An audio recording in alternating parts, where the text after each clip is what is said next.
We live in a state of fiction, as Hillary Clinton released her fiction novel that is yet another opportunity to complain about Orange Man bad. Also, in real life, she says she'll never leave politics. Oh yeah, let me explain. When you think we have finally found a moment to breathe a sigh of relief, all the breathable air is sucked right on out by someone putting out a whole lot of hot air. I will never be out of the game of politics. In the words of Michael Scott, no, no, no! I really feel like our democracy is at stake, and there's many reasons for that. Some of them we saw on the screen with the insurrection, some of them because of the revelations about Facebook that creates a world of disinformation instead of, one that we can agree on what the facts are. I really am worried about what's happening at home and around the world. So I'm never going to get out of, being involved, worried, and hopefully trying to help in some way. Go away. And take a bunch of your homies too. That will help immensely. But before we continue, breaking news. Yes, we have breaking news because we have figured out what Nancy Pelosi was saying on the phone at the recent congressional baseball game.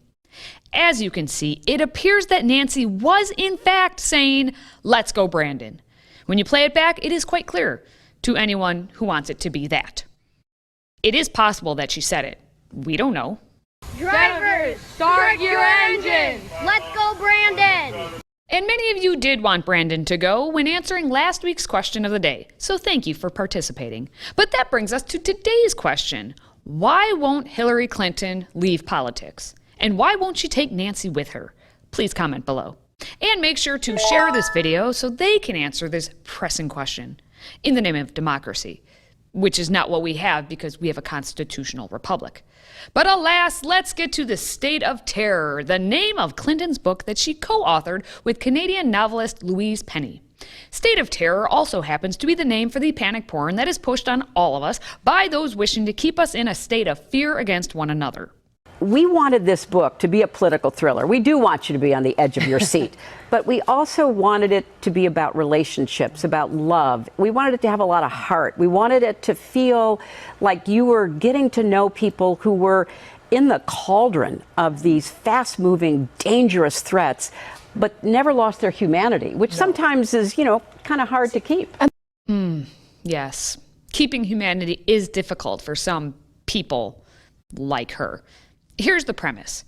There's a tumultuous period of American politics, and Ellen Adams, aka Hillary Clinton, is brought in as Secretary of State even though she was an enemy of the president. There are terrorist attacks, and there's a global chess game involving Pakistan, Afghanistan, Iran, and Russia. Adams, or Clinton, will need to work with others to defeat a carefully constructed conspiracy. She is smart and determined, yet untested. Remember, this is supposed to be fiction. I asked, what's your nightmare? Yeah. And you came up with 3 of them. Yes, I did. And we chose one, which was nuclear. Yep. What if nukes got into the hands of terrorists, foreign and domestic? And speaking of fiction, Clinton tweeted out that this novel was her first foray into fiction. Is it though? To note, I really wish she wouldn't have used the name Adams for her main character, the one who is, her, because my favorite of all founding fathers is the one and only John Adams. Adams once said during the Boston Massacre trial, in which he was defending some redcoats, "Facts are stubborn things, and whatever may be our wishes, our inclinations, or the dictates of our passion, they cannot alter the state of facts and evidence." Yes, he was likely quoting an older proverb, but nonetheless, Adams knew what Clinton and pretty much all these politicians were up to before the country was even formed. And that's why Hillary simply won't go away, because she denies facts and truth in favor of, yes, her fiction. She is encouraged by those panic porn pushers in mainstream media, and as to be expected, they are raving about the book. The publisher, Simon & Schuster, says the book was named one of the most anticipated novels of the season by People, Associated Press, Time, Los Angeles Times, Parade, St. Louis Post-Dispatch, The Guardian, Publishers Weekly, and more. On opening day, they weren't quite number 1, but on Amazon, they hit number 3 behind Adam Schiff and A Cloud Called Misty. As for the New York Times, Clinton was proud to say that the once newspaper called the book a romp. It's just what they were aiming for. Because you know she doesn't miss her target. And no, I didn't suicide myself. The New York Times came out with its review, which highlights basically the point of the novel. Clinton and Penny reserve their darkest shade for former President Eric Dunn, a preening, bombastic one-termer who shredded the country's reputation and retreated to Florida to sulk, play golf, and plot his return. Sure, Dunn is charismatic, with an uncanny ability to exploit people's weaknesses, but he is also an idiot. Even his closest associates call him Eric the Dumb. We can see right through her to see whom she is fictionalizing. It's not like she has a soul to block the transparency. There's a president by the name of Eric Dunn, the previous president, whose administration is described on page 3 as nearly criminally incompetent. And he lives in Palm Beach. Interesting. A lot of people live in Palm Beach. Have you noticed that? Yeah, They do. A lot of people. Are we supposed to read that as Donald Trump? No, but I think we're supposed to realize that there are characteristics of real people that we obviously learned from, that we incorporated.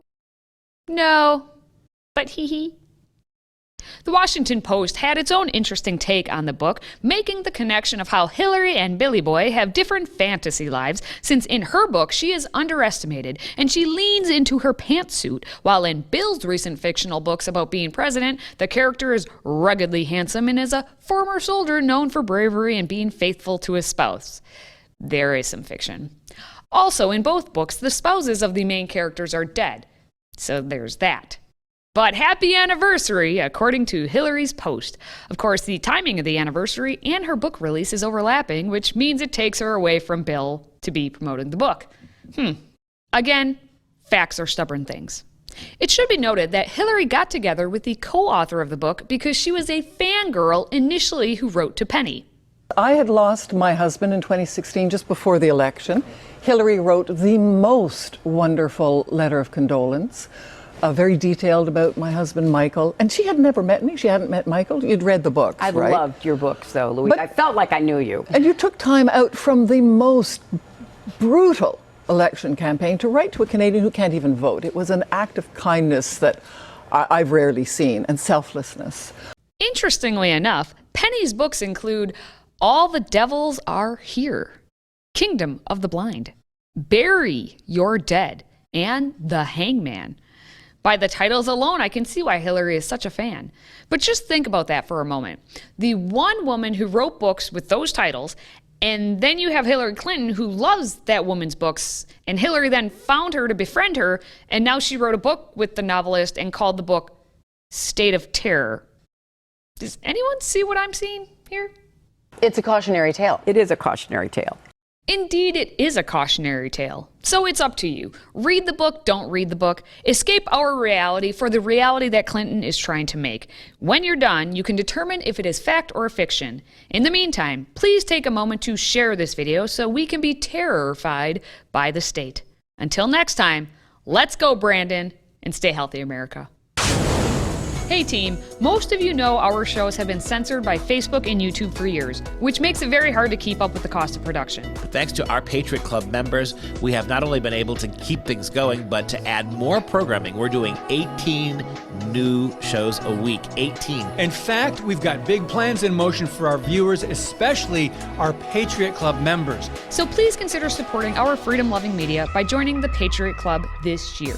For a $99 tax-deductible donation, we will send you our 20-ounce stainless steel navy blue tumbler etched with the words American Patriot, standing atop the shoulders of a rather fit-looking George Washington. And for $129 gift, we'll also include a 15-ounce stainless steel mug as a token of our appreciation. All you have to do is visit patriotclub.us and become a Patriot Club member today. That's patriotclub.us. Thank you, and God bless.